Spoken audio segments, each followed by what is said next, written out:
Game number 2 between Old Dominion and Rice saw a somewhat similar script. Monarchs fell behind early, fell behind as many as 14 in the second quarter, in fact, but they got it back to a level game, took the lead. They went back and forth in the fourth quarter. But unfortunately, Susan, it went the way of the Owls for a second straight day, this time 67-59.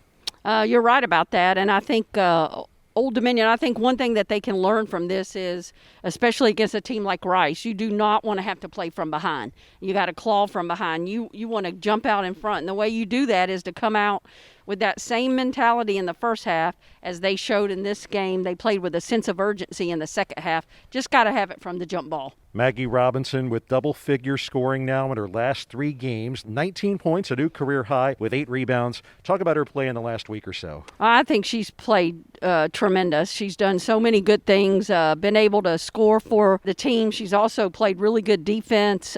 Gotten on the boards, but I've been waiting. It's like she needed to have a breakout, and she finally has had that because I think she's capable of that day in and day out. And for this team to be successful, she needs to. Coach Delisha Milton-Jones needs to find that consistent starting 5. Asia Wayne, despite foul trouble again on Saturday, ends up with 15 points, 6 rebounds, and 4 steals. Also, Amari Young goes for 11 points, 9 rebounds, 2 steals, and a block shot in 34 minutes played. 2 players logging double figures for Rice. Nancy Mulkey, 25 points, 5 boards, 3 blocks, and an assist. Mulkey is just such a matchup nightmare. Yeah, you're right, and she's 6'9". I mean, 6'9", and we don't have anybody close to that.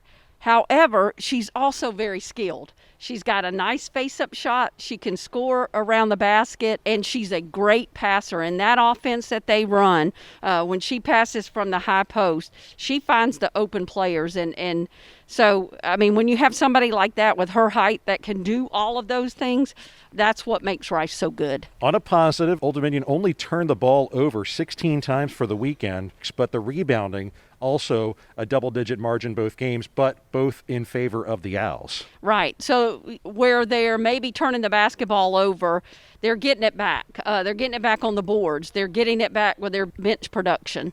We had 0 points from the bench today, so they're getting it back, second chance points when they're rebounding. So that helps them to be able to overcome the amount of turnovers that they have in a game. Doesn't get any easier for Delisha Milton-Jones and her Monarchs as they'll go from one co-leader in the West Division to taking on the other on their floor next weekend when Old Dominion heads to Denton, Texas to take on the Mean Green of North Texas. It'll start Friday night at 6 Eastern Time. Listen to the call on Money Talk 1310. For Susan Montgomery, I'm Doug Ripley in Norfolk for Monarch Media.